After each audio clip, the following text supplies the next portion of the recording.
Bonjour à vous et bienvenue sur Emoto. L'émission d'aujourd'hui nous amène chez BMW pour tester le X5 dans sa version 45e qui est hybride rechargeable. Mais avant, nous découvrirons le dernier né des prototypes Mercedes qui a été dévoilé au salon CES de Las Vegas. Puis d'abord, place au Yaris Cross, dernière nouveauté lancée par Toyota du Maroc. C'est parti.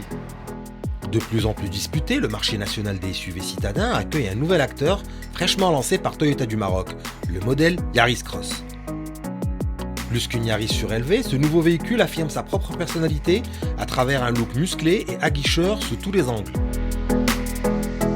Une face avant anguleuse, des passages de roues bien marqués et une poupe très travaillée, voilà en gros ce qui caractérise le coup de crayon de ce petit nippon. À l'avant comme à l'arrière, l'éclairage offre la technologie full LED, tandis que les trains roulants sont reliés d'office à des jantes alu de 16 pouces. L'intérieur joue la carte de la modernité, offrant dès le premier niveau un écran multimédia à connectivité étendue et réplication pour smartphone. Le point fort du Yaris Cross reste son moteur de 116 chevaux, relié à une boîte automatique ICVT et doté des derniers raffinements de la technologie hybride de Toyota pour ne consommer que 3,1 litres au 100 km en conduite urbaine. Enfin disponible en 3 niveaux de finition, le SUV Yaris Cross est accessible dans un rayon tarifaire allant de 239 000 à 286 200 dirhams. Au dernier salon CES de Las Vegas, Mercedes a dévoilé le concept EQXX à travers lequel il donne une idée de ce que seraient ces voitures électriques du futur. Le style est fluide à souhait avec une silhouette fuselée, marquée par un capot court et une ligne de toit plongeante vers l'arrière. Au-delà de sa ligne spectaculaire, c'est surtout par l'aérodynamisme de sa carrosserie que ce concept brille, affichant un CX de 0,17, un record. Objectif, pousser l'efficience énergétique à son paroxysme, un objectif atteint pour ce prototype 100% électrique qui annonce une autonomie de 1000 km avec une seule charge.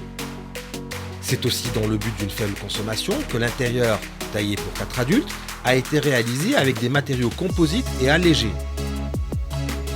Surtout, l'expérience de conduite est redéfinie avec une interface utilisateur intuitive et intelligente puisque la vaste dalle numérique de la planche de bord offre une infinité de fonctions incluant contenu multimédia et services connectés.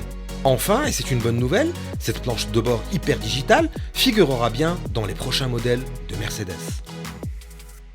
Alors au Maroc, l'écrasante majorité ne jure que par le diesel, y compris lorsqu'il est question d'acheter un SUV premium comme le X5. Pourtant, cette même clientèle gagnerait à switcher vers l'essence dès lors qu'il s'agit de versions hybrides rechargeables, comme c'est le cas de notre modèle d'essai, la version 45e. Alors cette version hybride rechargeable est immédiatement identifiable par la présence d'une deuxième trappe située au niveau de l'aile gauche avant et destinée à la recharge.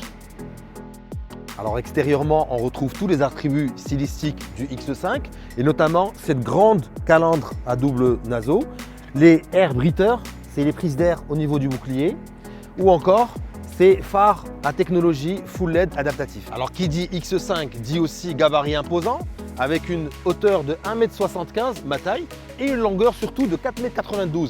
Il y a donc de l'espace à revendre à bord.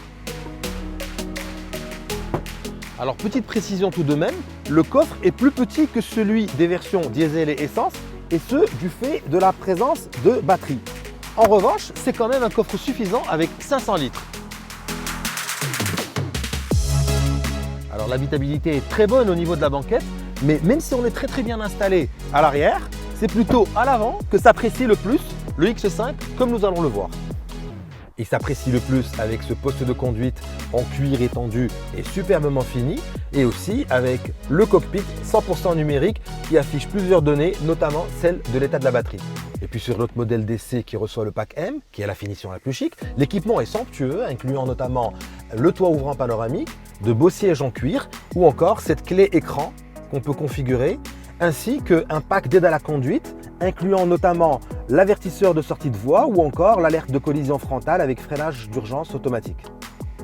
Avant de prendre le volant, il faut savoir que cette version fait cohabiter un 6 cylindres en ligne essence de 3 litres de cylindrée avec un bloc électrique pour une puissance cumulée de 394 chevaux et un couple de 600 Nm.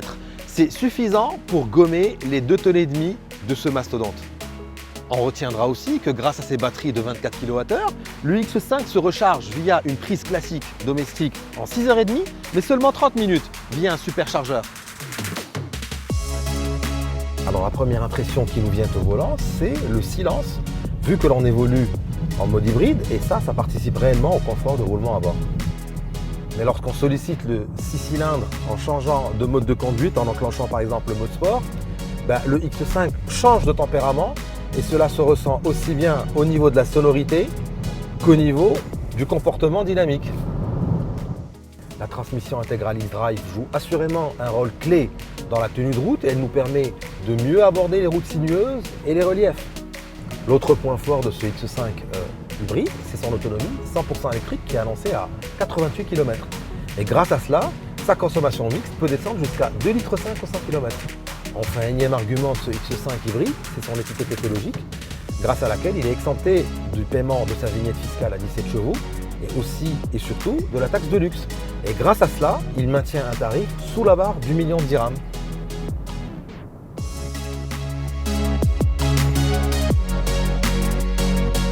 Voilà, c'en est fini pour aujourd'hui. On se retrouve dans 2 semaines sur Emoto, le rendez-vous automobile de M24.